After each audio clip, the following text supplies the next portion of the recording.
ప్రేమలిగిన తండ్రి, మా ప్రభుని నామంలో మీకు స్తోత్రం చెల్లిస్తున్నాం. మా పరలోకపు యేసు చెప్పిన ప్రభావ మీరు ఆరాధించుకుంటే ప్రభావ మీరు మాకు ఇచ్చిన ప్రాణం బట్టి స్తోత్రం ప్రభావ. మరి మా మధ్య ఉంచబడిన బలం బట్టి వందనములు. యోగంగా పాత్రకే మీ వాక్యం ద్వారా మేము సంధించండి ప్రభావ. మా ఆత్మీయ అవసరపతి మీ వాక్యాన్ని మాకు అనుగ్రహించండి ప్రభావ. అయినా మీరు వాక్య పెరిగిన మా జీవితాలు పరీక్షించుకొని ప్రభావ యుక్తమైన రీతిలో పాల్పొందుతో సాధించండి. ఇప్పుడు వచ్చి మీ బిడ్డలందరినీ దర్శించండి ప్రభావ. ప్రతి వారికి ప్రభావ వారి భాగం ప్రభావ మీరు ఇవ్వమని పెట్టుకుంటున్నాం. అద్భుత ప్రభావ కరుణించండి. చోట దాచిపెట్టండి. ఎన్ని ఒకటి నెరవేర్చండి. ఆత్మీయ శక్తి ప్రభావ ఈ సమయాన్ని మాకు ఎంతో దీర్ఘంగా చేయండి. ఎటువంటి మాత్రం లేకుండా ప్రభావ కార్యాలతో మహిమ గంట ప్రభావ మీకు చెల్లిస్తూ మా ప్రభువైన యేసు నామములో స్తుతించి వేడుకొంచున్నాం తండ్రి.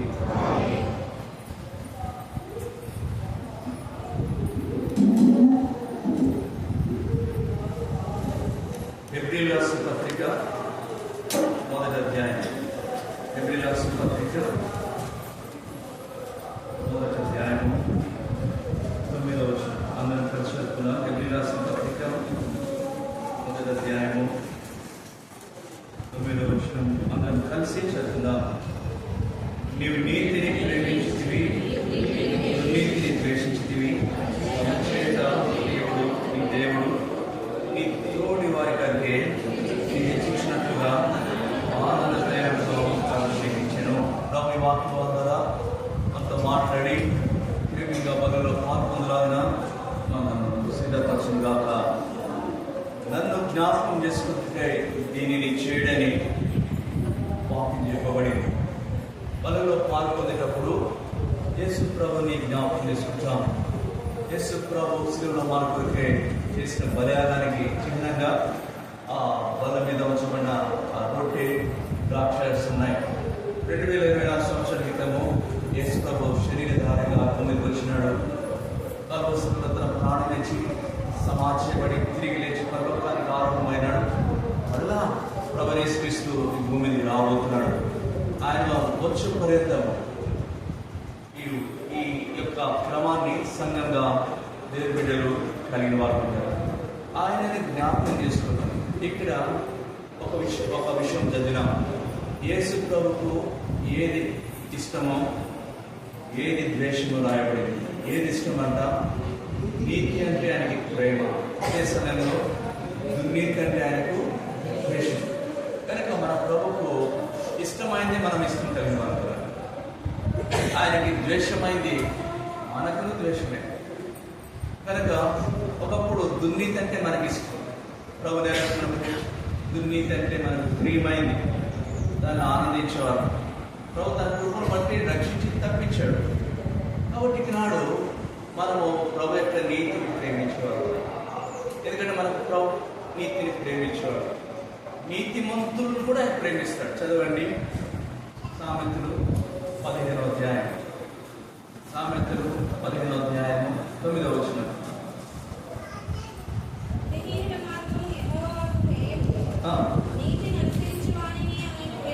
నీతిని అనుసరించే వారిని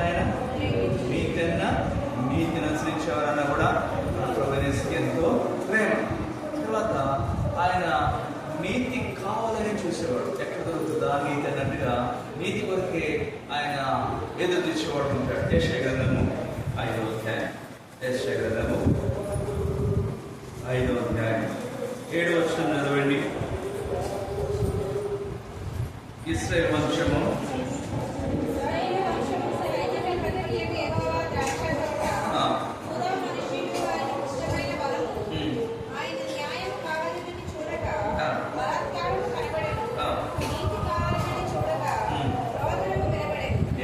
ఏది కావాలని చూశాడట, నీతి కావాలని. కాబట్టి బలంగా వ్యక్తిగతంగా నాలో కూడా నీతి కావాలని చూస్తున్నాడు, మీలో కూడా నీతి కావాలని చూస్తున్నాడు. మరి నీతిని కలిగిన వాడు ఉంటున్నామా? నీతిని ప్రేమించేవాడు ఉంటున్నామా? నీతిని ప్రేమించిన దేవుడు నీతిని అనుసరించే వారిని కూడా ప్రేమిస్తాడు. ఆ నీతి ఎక్కడుందా అని చూసే దేవుడుగా.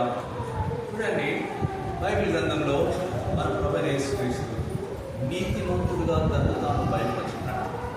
ఆయన 3 కాలాల్లో పనిచేశాడు. వర్తమాన కాలంలో, భూతకాలంలో, భవిష్యత్ కాలంలో యేసుక్రీస్తు నీతిమంతుడైన రక్షకుడిగా ఉన్నాడు.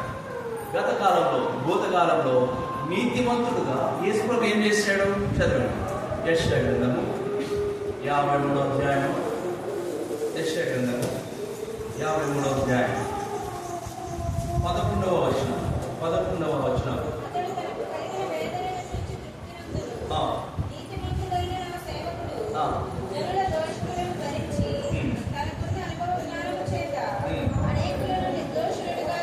ఎప్పుడు జరిగింది ఇది? 2024 సంవత్సరాలు -33 సంవత్సరాల క్రితం జరిగింది. నీతిమంతుడుగా జనుల దోషాన్ని భరించి కల్వరి శిలువలో ప్రాణం ఇచ్చాడు. దాన్ని బట్టి ప్రభువును ఆరాధించినాం. గత కాలంలో జరిగింది. నీతిమంతుడైన సేవకుడు ఈనాడు వర్తమాన కాలంలో ప్రభువైన యేసుక్రీస్తు నీతిమంతుడుగా మన కొరకు ఏం చేస్తున్నాడు? చదువు. మొదటి యోహాను రాసిన మొదటి పత్రిక 2వ అధ్యాయము 1వ వచనం.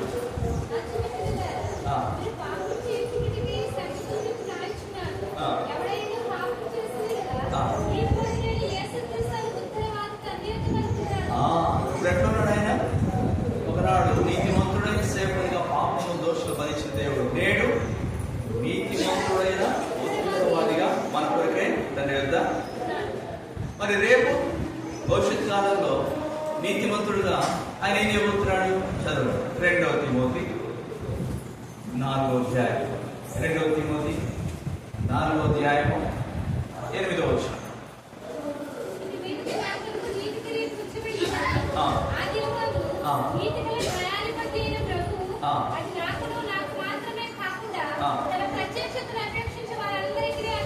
రేపు ఎట్లా రాబోతున్నాడు ప్రభు?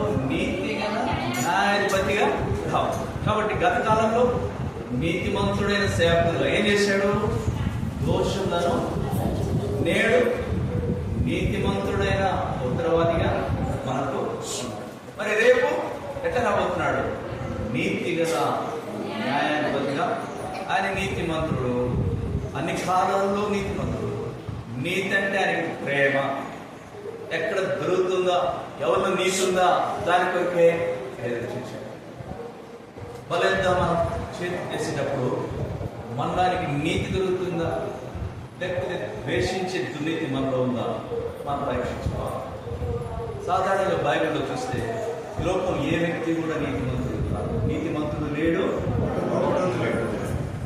మనం చేసే క్రియలు అన్నీ కూడా ఎక్కువ లోకంలో అప్పుడప్పుడు నీతి క్రియలు చేస్తాం. సాధారణంగా ఎప్పుడో కొంచెం పిల్లలకి మేలు చేయటమో, ధర్మం చేయటమో, అలాంటి అప్పుడప్పుడు అడప ఎప్పుడో ఒకప్పుడు చేసే మన నీతి క్రియలు దేవుని దృష్టికి ఎట్లా ఉన్నాయి? మురికి గుడ్డ వల్లే. ఎప్పుడో అప్పుడప్పుడు చేసే ఆ నీతి క్రియలే దేవుని దృష్టికి మురికి గుడ్డలాగుంటే, ప్రతిరోజు చేసే పాప క్రియలు, దుర్నీతి క్రియలు ఇంకెంత మురికి ఉంటాయి, భయంకరంగా ఉంటాయి. కనుక మనకున్న నీతి క్రియలు దేవుని దృష్టికి మురికి గుడ్డలా ఉన్నాయి. అంటే మన దుర్నీతి ఉంది, మానవుల్లో స్వనీతి ఉంది. కాబట్టి దేవుని నీతి లేకపోతే ఏమవుతాయి అంటే, రేపు దేవుని రాజ్యంలో వచ్చారు నీతిమంతుడైన దేవుని ఎత్తును మనం కనబడలేము. భయంకరమైన అగ్నిగుండానికి మనం వారసులం ఉంటున్నాం. అయితే దేవుడు ఏం చేశాడంటే ప్రతి మానవుని కూడా నీతిమంతునిగా చేరుకున్నాడు. నీతిమంతునిగా చేరుకుంటే ఆయన చేసిన ట్రైబ్ ఏంటి? చదవండి. మొదటి పేతురు 2వ అధ్యాయము 24వ వచనం. మొదటి పేతురు 2వ అధ్యాయము 24వ వచనం. మన పాపం విషయమై చనిపోయి నీతి విషయమై జీవించినట్లు ఆయన తానే తన శరీరమందు మన పాపములను రాను మీద అదే చేసిన కార్యం. మనం నీతి విషయమై జీవించాలని కోరాడు, పాప విషయమై చనిపోవాలని కోరాడు, నీతిని వస్త్రంగా మనకి ఇవ్వాలని కోరాడు. అందుకొరకే రాను మీద ఆయన పాపం భరించి క్రైమ్ చెల్లించాడు. కాబట్టి ఇప్పుడు యేసు ప్రభు యొక్క శిలువ మరణము, భూస్థాపన, పునరుద్ధానం ద్వారా మానవునికి నీతి అందుబాటులోకి వచ్చింది. దైవికమైన నీతి, పరలోకపు నీతి మానవునికి సమీపంగా వచ్చింది. ఇది పొందాలంటే మనం ఎక్కడెక్కడికి వెళ్ళక్కర్లేదు. ఇది పొందాలంటే ఏ డబ్బు అక్కర్లేదు. పొందాలంటే చాలా సులభమైన రీతిగా దేవుడు మనకు ఆ కార్యం చేసుకుంటాడు. ఎవరు పొందగలరు? ఎట్లా పొందగలరు? చదవండి. రోమపత్రిక 3వ అధ్యాయం. రోమపత్రిక 3వ అధ్యాయం 24వ వచనం.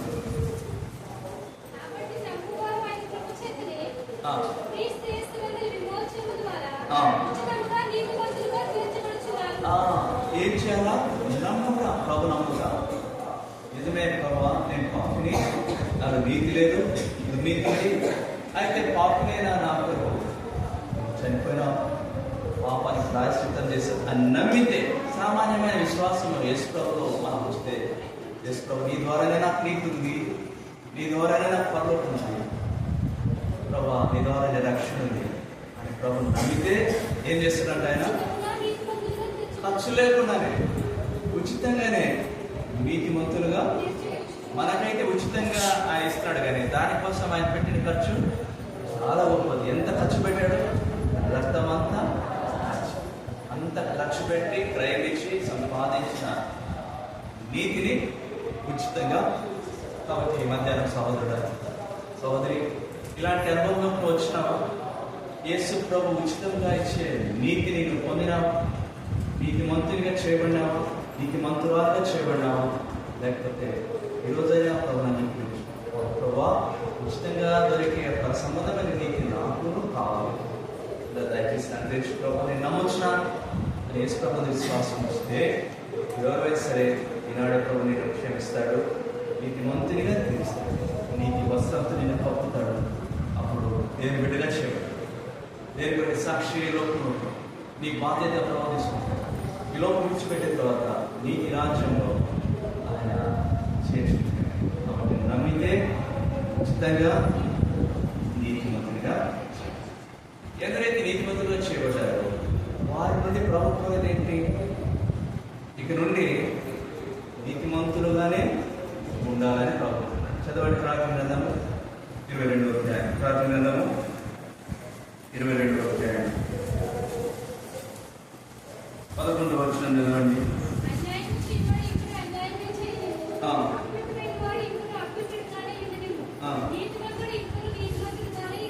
నీతిమంతుడు ఇంకను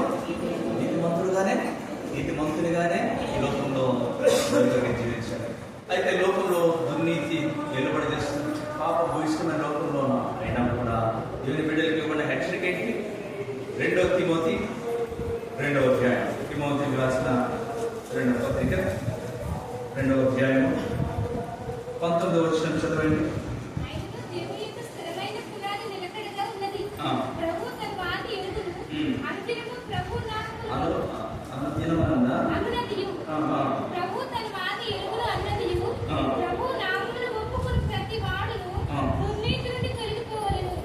ప్రభు నామమును ఒప్పుకుని ప్రతి వాడును నీతిని తొలగిపోయి ఎలా ఉండాలా? నీతిమంతుడుగానే. కాబట్టి ప్రభు మన నుండి కోరేది ఇదే. నిజమే, ఉచితంగా నీతిమంతుడుగా మనం చేశాడు, రక్షించుకున్నాడు, తన ఇంటిలో చేసినాడు, సంఘంలో చేసినాడు. మన నుండి కోరేది దుర్నీతి నుండి తొలగిపోవాలి. లోకం అంతా దుర్నీతిలో ఉన్నా కూడా రక్షించబడినావు కాబట్టి దుర్నీతికి నీకు సాంగత్యం అనకూడదు. ఎందుకంటే ఆయన దుర్నీతిని ద్వేషిస్తాడు. దేవుడు ద్వేషించే దుర్నీతితో మనకు పొత్తుండకూడదు, సంబంధం ఉండకూడదు. ఒకప్పుడు తెలియక అజ్ఞానంలో, అంధకారంలో దుర్నీతి అంటే ఇష్టపడ్డాం. ఇప్పుడు బయలుపరుచుకున్నాడు దేవుడు మనకు సత్యమేంటో, తను ఏమైనాడు. కనుక మనకి ఇవ్వబడిన వెలుగులో నీతిమంతులుగా అయితే గమనించండి, సాతానుడు శోధిస్తాడు. వాడు మనకి ఆశ చూపిస్తాడు, మళ్ళా తిరిగి దుర్నీతిలో మనల్ని తీసుకెళ్ళడానికి ప్రయత్నిస్తాడు. వాడు మభ్య పెడతాడు.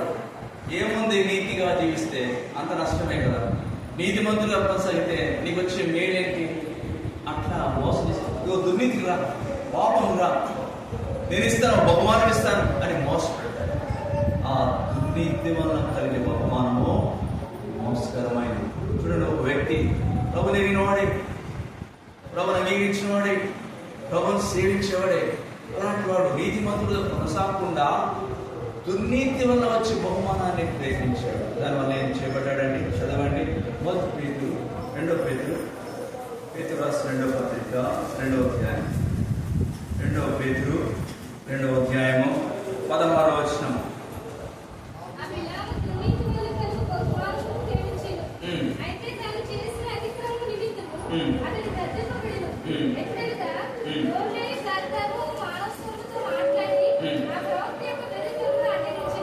బిలాము ఏం చేశాడు? దుర్నీతి వల్ల కలుగు ప్రేమించాడని చెప్పి ప్రభు మెచ్చుకున్నాడా? మెచ్చుకోలేదు. ఏం చేయబడ్డాడు? గద్దింపబడేను. తర్వాత ఆ వచనం ఎట్లా? అడ్డగించెను. దేవుడు ఏం చేశాడంటే గద్దించాడు, అడ్డగించాడు. ఎందుకంటే ఆయన ద్వేషము దుర్నీతి అంటే. ఈ బిలాము అంటే సామాన్యమైన మానవుడా కాదు, ఆ యొక్క ప్రవక్త దేవుని చేత ఎంత బలంగా వాడబడ్డాడంటే వ్యక్తి. చూడండి, సంఖ్యాకాండము 22వ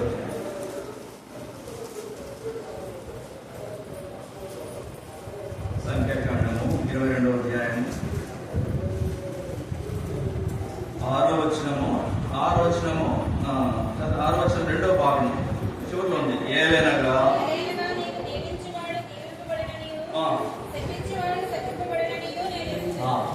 బిలాము ఏది పలికితే దేవుడు అది నెరవేర్చాడు. దీవెన పలికితే బిలాము దీవెన వచ్చేది. బిలాము శాపం పలికితే శాపం జరిగేది. అంటే ఆయన నోట్లో అంత శక్తి, వాక్కి అంత శక్తి ఇచ్చాడు. దేవుని చేతి బలంగా వాడబడ్డాడు.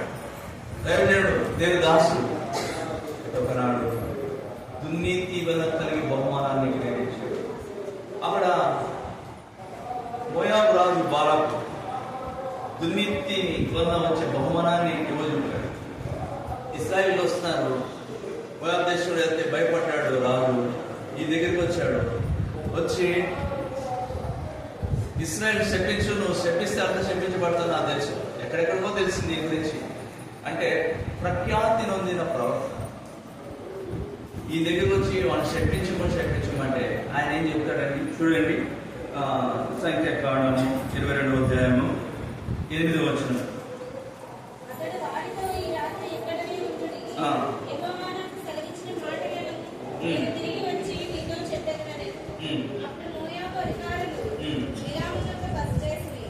ఏం చేసాడు అప్పుడు బిలాము? వాళ్ళు ఏమంటారు? వచ్చి దేవుని ప్రజలైన ఇశ్రాయేలీయులను శపించాడు. దాని కొరకు ఏం తీసుకొచ్చాడు? సొమ్ము తెచ్చాడు, డబ్బు తెచ్చాడు.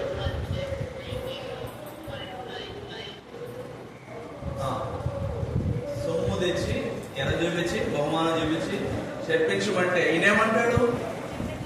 ఉండండి, నేను ప్రార్థన చేస్తాను, దేవుని చిత్తం చేసుకుంటాను, అప్పుడు మీకు తెలియజేస్తాను, ఇప్పటిదాకా మీరు వెళ్ళకండి అన్నాడు. ఏమంటే ప్రార్థన చేయాలంటే దానికి అవసరమా? కొన్ని విషయాలు మనం ప్రార్థన చేయాలా? ప్రతిదాన్ని ప్రార్థన చేయాలా? ప్రార్థన చేయకుండా దేవుని చిత్తం తెలుసుకోవచ్చు. ఆశపడేదాన్ని కొంచెం ప్రార్థన చేయాలి. ఈయన ప్రార్థన చేశాడు, కరెక్టేనా? ఏ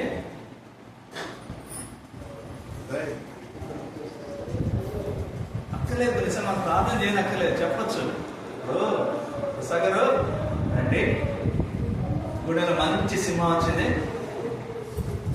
సినిమా వచ్చింది, వెళ్ళి సినిమా చూద్దామంటే ఇస్తా కదా ఏమంటారు, అక్కడికి ప్రార్థన చేసి దేవుని చిత్తం అయితే ఇస్తారని చెప్తాడా? ప్రార్థన అవసరం అక్కడ. అప్పుడు చూసేవాడు ఆ సినిమాలో, ప్రయత్నం చూసాడు. ఇప్పుడు ఎస్టో నమ్ముకున్నాను, సినిమాలు లేరు ఆయన చెప్పేసి పంపిస్తాడు. నన్ను అడగకూడదు ఇంకోసారి, ఏమనుకున్నావు అంటాడు. ఇక్కడ నేను ఏం చెప్పాలా? ఇక్కడ వస్తే ఎవరు ఇచ్చి మాట్లాడతారు? ఎవరు అనుకుంటాం? వాళ్ళు ఇశ్రాయేలు దేని ప్రజలు, వాళ్ళు చెప్పించమంటారు. దాంట్లో డబ్బు తెస్తా, వెంటనే వెళ్ళిపోండి ఇక్కడ నుంచి అన్నారు. నేనేమంటాడు? దేవుడు ఏం చేశాడంటే ఖచ్చితంగా చెప్పాల్సింది చెప్పాడు. ఏం చెప్పాడు దేవుడు? ఇంక దయచేసి చూడండి, 12 వచ్చు.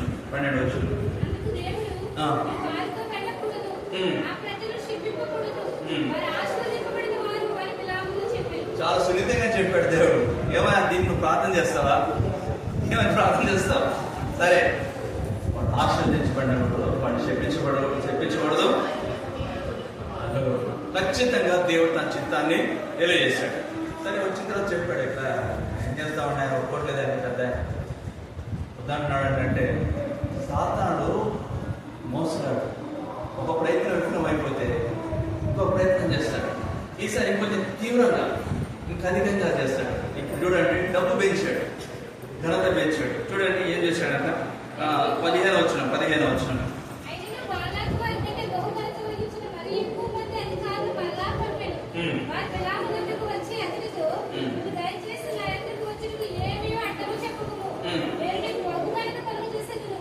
ఏం చేశాడండి? ఇప్పుడు బహుఘనత కలుగజేసాడు. డబ్బు పెంచాడు.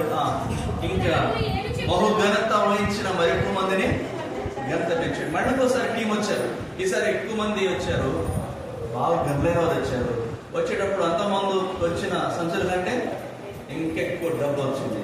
వచ్చి మళ్ళీ ఇదిగో కానీ చేస్తే ఇదిగో ఎక్కువ మోతాదులో డబ్బు ఇవ్వబడుతుంది, అధికమైన ఘనత వస్తుంది అంటే ఏం చెప్పాడంటే వెంటనే చూడండి 18 వచ్చిన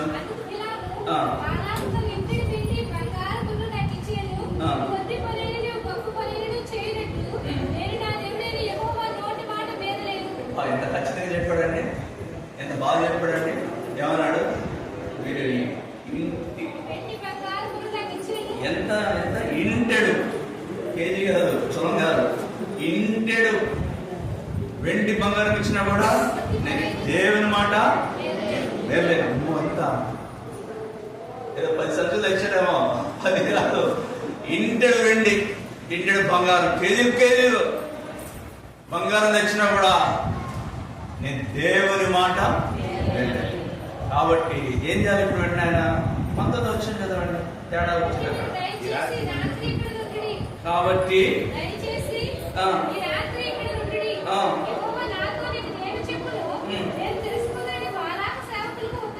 ఏమండి 18 వచ్చిన చెప్పింది ఏంటి, 19 వచ్చిన చెప్తుంది ఏంటి? చాలా మారింది కదా. ఇంటి వెండి బంగారం ఇచ్చినా కూడా మాట మీరను ఏమనుకుంటున్నారు మీరు అన్నవాడు. కాబట్టి వెంటనే ఏం రావాలి ఇక్కడ? కాబట్టి ఇక్కడ నుంచి వెంటనే ఆ కళ్ళకి మీరు కలవకూడదు. కాబట్టి వెంటనే ఇక్కడ నుంచి వెళ్ళిపోండి అనాల్సిన ఏమంటున్నాడు? అలా ఏమన్నా దేవుడు మార్చుకుంటాడు మనసు, అవకాశం ఇస్తాడు. 18 వచ్చిన చెప్పింది దానికి, 19 వచ్చినది ఎప్పుడు ఏదైనా కనెక్షన్ ఉందా అంటే ఏంటి? మనసు లాగుతుంది దానికి. మాటలేమో చాలా గొప్పగా ఉన్నాయి, చాలా పోషణలు ఉన్నాయి, కానీ చేతలు వచ్చేది దుర్నీతి అంటే ఆశపడుతున్నాడు. అధికమైన ఘనత, ఎక్కువ డబ్బులు అంట. ప్రభువుల దగ్గర జ్ఞాపకం చేసి శోధించబడుతున్నావేమో. పాపం చేయడానికి అపవాది నిన్ను ప్రేరేపిస్తున్నాడు. ఆయన లోకంలో మేలుంది, సంతోషం ఉంది, సౌఖ్యం ఉంది, ఘనత ఉంది, కొంచెం బయటికి రా. దీని వాక్యం లేదు. ప్రభు నామమును ఒప్పుకొని ప్రతి వాడు దుర్నీతి నుండి తొలగిపోవాలి. అంతే, మనకు మంచిది కదా, మనకు పడగలిగితే. ఎందుకంటే నా ప్రభు నన్ను రక్షించిన ప్రభు, నన్ను నా కొరకే తను బయటపరుచుకున్న ప్రభు, ప్రాణం ఇచ్చినంతగా నా కొరకే రక్తం కాచి నన్ను విమోచించిన నా ప్రభుకు దుర్నీతి అంటే ద్వేషము. ద్వేషభరితమైన దుర్నీతి నా బ్రతుకులు ఉండకూడదు. దాంతో నాకు పొత్తు రాదు. ఎవడెంత బహుమానం ఇచ్చినా సరే, లోక సంబంధం ఎంత ఘనత ఆఫర్ చేసినా సరే వద్దు. విశ్వాసకి అది పడదు, అంతే, తొలగిపోవాలా. అయితే నేను ఉండండి ఉండండి ఉండండి ఏంటుండేది. దేవుడు కూడా చూసేసరి నీ ఇష్టం. దేవుడు బలవంతం చేయడు. చాలాసార్లు దేవుడు బలవంతం చేయడు. దేవుడే నేను బలవంతం చేస్తే మనం పాపం చేయడం, మన సెల్ఫ్గా ఇస్తాడు, మన ఇష్టాన్ని వదిలిపెడతాడు, చూస్తాడు, చెప్తాడు, ఒకటి రెండు సార్లు హెచ్చరిస్తాడు. ఇంకా నువ్వు బలవంతంగా నీ మనసునంతా దాని మీద బిగుతావు అంటే సరే నీ ఇష్టం, నీ ఏడు ఆయన వదిలేస్తాడు. అది వదలకూడదు. దేవుడు ఎప్పుడైతే వదిలేశాడా అక్కడ చూడండి ఏం జరుగుతుంది. సరే నీ ఇష్టం అన్నాడు. అంటే ఏమైనాడు దేవుడు చూడండి 21వ వచనం.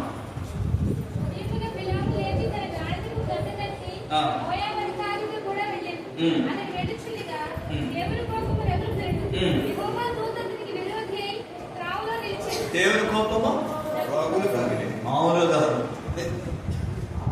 దేవుడు అతనికి ఏమైనాడు? దేవుని దూత అతనికి ఇంతవరకు దేవుని దూత ఎట్లా ఉన్నారానికి సహకారంగా ఉన్నారు. యెహోవా భయభక్తులుగా వచ్చి ఆయన దూత కావాలండి కాపాడే దూత ఏనాడినాడు? మానవుడు విరోధి కాదు, దేవుని దూత విరోధి. దేవుని కోపం ఏమో రగిలిపోతుంది. ఇంతకాలం సేవలు ఎంత బలంగా వాడుతున్నానైతేనే రోడ్డులో వాక్ ఎంత శాపిస్తే శపించబడేవాడు, దేవుని మాట పెట్టేవాడిని. అలాంటి వాడు డబ్బు కోసం కక్కుతో పడి దుర్నీతితో కనబడి 10 సార్లు ప్రాణం చేయడానికి వస్తాడే, రగిలిపోతున్నాడు. విరోధిగా ఉంటున్నాడు. దేవుని దూత గాడిద చేరుతున్నాడు. ఆయన అడ్డం అన్నాడు, గాడిద కనబడుతున్నాడు. కానీ కనబడ్డ కళ్ళు మూసిపోయి ఈయన డబ్బు ఈ తలంపులంతా కూడా సొమ్ము మీదే ఉంది. గాడిద కదలపోతుంటే గాడిద కొడతాడంటే 3 సార్లు బయట కొడతాడు. చివరికి దేవుడు గాడిదతో లోనిచ్చాడు. గాడిద మాట్లాడు, ఏం మాట్లాడుతుంది చూడండి 28వ వచనం. అప్పుడు యెహోవా గాడిదకు వాక్కుని ఇచ్చింది.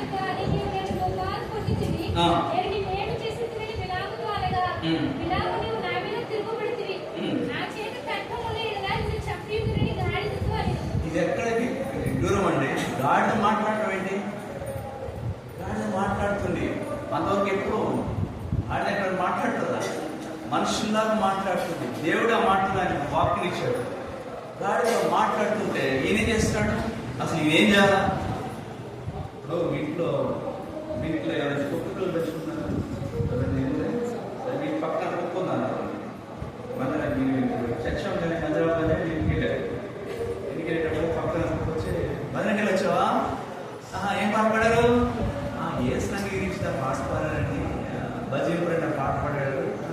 వాక్యం చెప్పారా? ఏ వాక్యం చెప్పారు? దుర్నీతిని ద్వేషించుకున్నారండి, నీతిని ప్రేమించుకున్నారని. ఇంకా చందా చేసావా? ఏంటి వారికి నైట్ మీటింగ్ ఉందా అని కుక్క మిమ్మల్ని అడుగుతుంటే మీరేం చేస్తారు? ఏం చెప్తారా? దానికి చెప్తా వస్తారా? ఈ పాట పాడారు ఇదేనా చెప్తారా?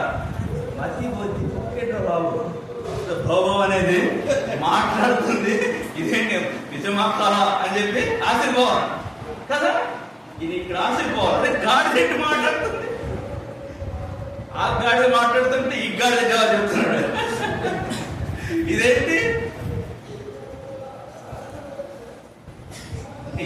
ఏం చేస్తున్నా చూసారా? దేవుని కోపం మీద రగిలిపోతుంది. దేవునికి విరోధే అడ్డగించబడు. ఎందుకంటే దుర్నీతి చేస్తే వాడెంత గొప్పవాడైనా, ఎంత బలంగా వాడబడైనా ద్వేషించే దేవుడు గద్దిస్తాడు, అడ్డగిస్తాడు, రగులుకుంటాడు, విరోధిగా నిలబడతాడు. కాబట్టి సోదరుడా, దేవునికి అంత ద్వేషమైన దుర్నీతికి నీ జీవితంలో స్థలం ఇస్తున్నావా? అవకాశం ఇస్తున్నావా?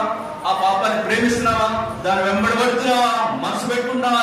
జాగ్రత్త, అది నీకు కాదు. తొలగిపో. ప్రభు నామమున ఒప్పుకున్నావు, రక్షించబడ్డావు, దుర్నీతి నుండి తొలగిపోతే ఎంత నష్టం.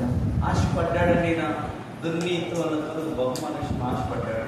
ఆశపడ్డాడు, పొందాడేమన్నా? దొరికింది ఆయనకి. చదవండి 23వ అధ్యాయం, 24వ అధ్యాయం, సంఖ్యాకాండం 24వ అధ్యాయం 10వ వచనం నుంచి.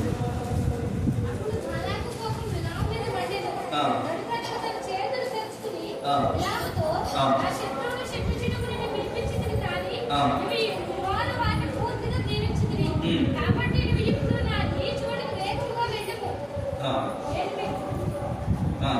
నేను నిన్ను మిక్కిలి కనపరచాలని చెప్పితిని కానీ యెహోవా నీవు కట్ట పొందకుండా ఆటంకపరిచాడు. నేను అనుకున్నా, మిక్కిలి కనపరచాలనుకున్నా, కానీ యెహోవా కట్ట జాగ్రత్త కదా, వెంటనే వెళ్ళిపో, జాగ్రత్త. చూసారా, ఆశపడ్డాడు కానీ మొదలైపోయాడు. ఈయనకి ఒక కోరిక ఉండేది, చచ్చిపోయేటప్పుడు ఎట్లా చచ్చిపోవాలనుకున్నాడు ఆయన. చూడండి 23వ అధ్యాయం సంఖ్యాకాండము 23వ అధ్యాయం 10వ వచనము చివరి లైన్. నీతిమంతుల మరణం వంటి మరణం నాకు లభించుగాక. అది ఆశపడ్డాడు, కానీ కోరిక చేరలేదు. ఎక్కడ చచ్చిపోయాడైనా 31వ అధ్యాయం సంఖ్యాకాండము 31వ అధ్యాయము 8వ వచనము చివరి లైన్, 8 చివరి లైన్. బేయర్ కుమారుడైన బిలామును ఖడ్గముతో తన ఆశపడింది, డబ్బు దొక్కలేదు. తెచ్చేటప్పుడైనా నీతిమంతునిగా చద్దాం అంటున్నాడు, కానీ దేవుడు అనుమతించలేదు. ఖడ్గంతో చంపబడ్డాడు. ఈయన చెడిపోయాడు, ఈయన పడిపోయాడు. ఈయన చెడిపోవడం కాక దేవుని ప్రజలను కూడా చెడగొట్టాడు. ఎంత భయంకరంగా చెడగొట్టాడండి. ప్రకటన గ్రంథము 2వ అధ్యాయం, ప్రకటన గ్రంథము 2వ అధ్యాయం,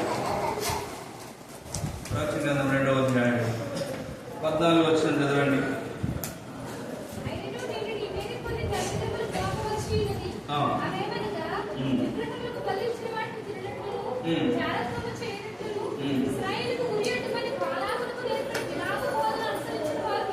ఏం బోధ చేశాడండి ఈయన?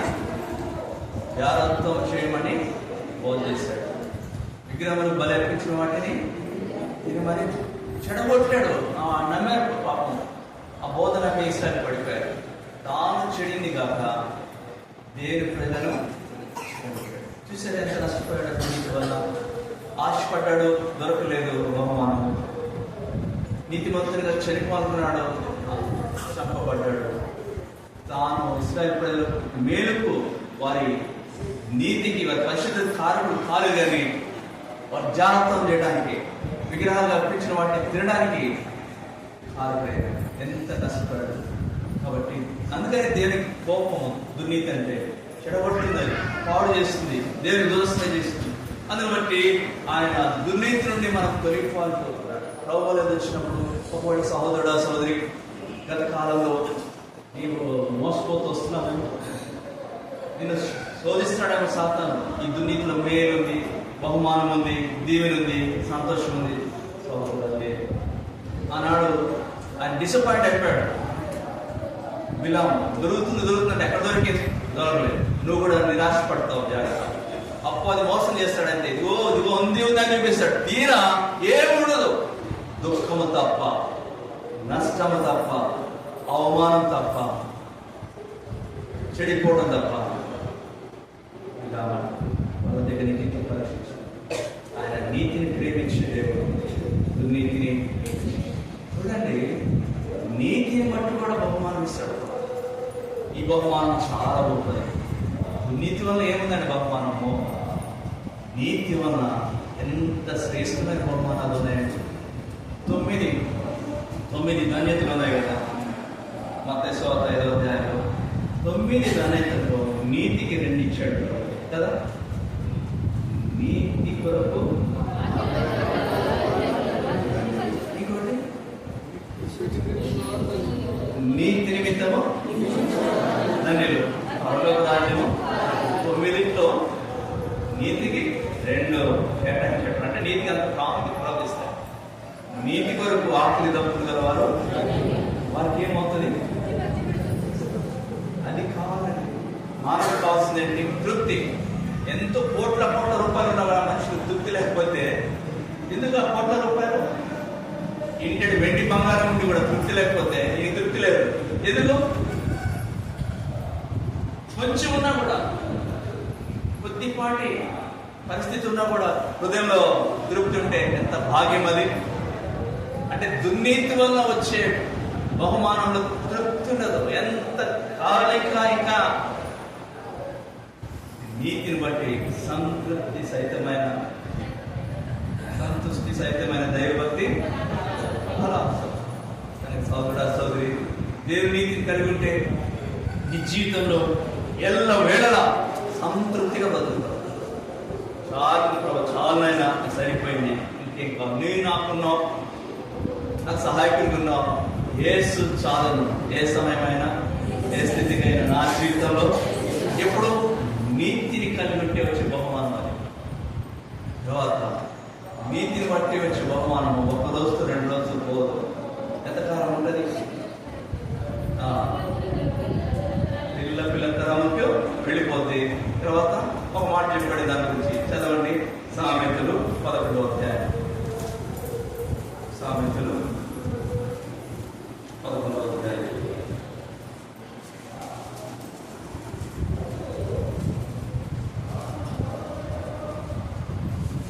18వ వచనం. భక్తిహీనుని మోసం చేయను, నీతిని విత్తువాడు శాశ్వతమైన ఎంతకాలం ఇది ఆ బహుమానం. ఇందాక సిస్టర్ చెప్పినట్టు వారి నీతి వారి పిల్ల వెళ్ళిపోతాం కదా. నీతిని బట్టి కలిగే బహుమానం శాశ్వతమైనదైతే దుర్నీతి వల్ల కలిగే బహుమానము ఎంతకాలము? అల్పకాలం. అంతే కదా. మోషే ఏమన్నాడు? అల్పకాలము భోగమే, బహుమానమే, కానీ ఇది క్షణికమే, కొన్ని నిమిషాలు ఉండేది, అల్పకాలమే. దానివల్ల వచ్చే నష్టము శాశ్వత కాలం. కాబట్టి నీతిమంతుడు కొనసాగితే ప్రభు నీకు ఇచ్చే బహుమానము నిత్యమైన నీకును నీ పిల్ల ధరలకు. తర్వాత చూడండి 14వ అధ్యాయం, సామెతల గ్రంథము 14వ అధ్యాయము 34వ వచనం. నీతి జనములు ఘనతకెట్టుటకు కారణము, పాపము ప్రజలకు అవమానము. ఏం తీసుకొస్తుంది? నీతి వల్ల కలిగే బహుమానము ఘనతనిస్తుంది. ఘనతకెట్టుటకు దుర్నీతి కింద దగ్గర ఉంది. పాపము ఉన్న ప్రజలకు అవమానం. దుర్నీతి వల్ల వచ్చే బహుమానం నీకు అవమానం తీసుకొస్తే, నీతి వల్ల వచ్చే బహుమానం నీకు ఘనతనిస్తుంది. అందుకని నేను ఫస్ట్ వచనంలో చదివాను, ఇవి నీతిని ప్రేమించేవి, దుర్నీతిని ద్వేషించేవి. తర్వాత ఏమైందంట? అందుచేత దేవుడు నీ దేవుడు నీ తోటి వారందరికంటే ఆనందకరముతో ఎక్కడ పెట్టాడు? అందరికంటే హెచ్చించాడు. ఏమిచ్చాడు? దేనితో అభిషేకించాడు? అభిషేకం ఉంది, ఆనందం ఉంది, అందరికంటే హెచ్చింపు ఉంది. ఇది ఘనతనిచ్చే బహుమానం. లోకమివజాలు పాపము దిగజారుస్తుంది, అది దొంగ ఊపిలాగా ఉంటుంది, నాశనకరమైన గుట్లోనికి దిగజార్చి వెళ్తుంది. దుర్నీతి వల్ల కలిగి బహుమానం, నీతి వల్ల కలుగు బహుమానం ఎంత పైకి లేపుతుందండి, ఎంత హెచ్చిస్తుందండి. ఆనంద ధైర్యంతో, అభిషేకంతో మహిమ రాజ్యం కొరకై సిద్ధపరుస్తుంది. అందరిని బట్టి కిరీటం ఏంటి? రేపు భవిష్యత్తులో ప్రవేశిస్తూ నీతి గల న్యాయాధిపతిని ఎదురు రాబోతున్నాడు. నీతి కిరీటము కిరీటమే పోతున్నాడు. అంత దేవుడు ఉందండి నీతిలో. అందుకని మనం ప్రభువుల దగ్గర ప్రార్థన చేసుకోవాలి, అడగాలి, నా ప్రభువా ఇటువంటి నీతి గల జీవితం నాకు కావాలి, నీతిగా బ్రతుకు నాకు కావాలి. అవును ప్రభా, ఒకనాడు ఆనంద ధైర్యంతో అభిషేకం కొరకు నేను సిద్ధపడాలా. నిజమే, నా నీతిని బట్టి నా పిల్ల తరములు వారు మేలుకున్నారా? నా నీతిని బట్టి నేను సంతృష్టి కలిగిన వారు ఉండాలి. కాబట్టి నిజమే, చాలా సార్లు ఈ సాతాను శోధిస్తున్నాడు, ఎలా చెబుతున్నాడు, దుర్నీతిని నా ముందు పెడుతున్నాడు. ప్రభా క్షమించు, వాటికి ప్రతిసారి అవకాశం ఇస్తున్నాడు. వద్దునాయన, ఇక్కడ నుండి దుర్నీతిని నేను తొలగిపోతాను ప్రభా, నాకు ఇక దానికి సంబంధం లేదు. బిలాము దుర్నీతిని ప్రేమించి ఎంత నష్టపోయాడు, తాను చెడిపోయింది, అక్కడ చెడగొట్టేడుతుంది.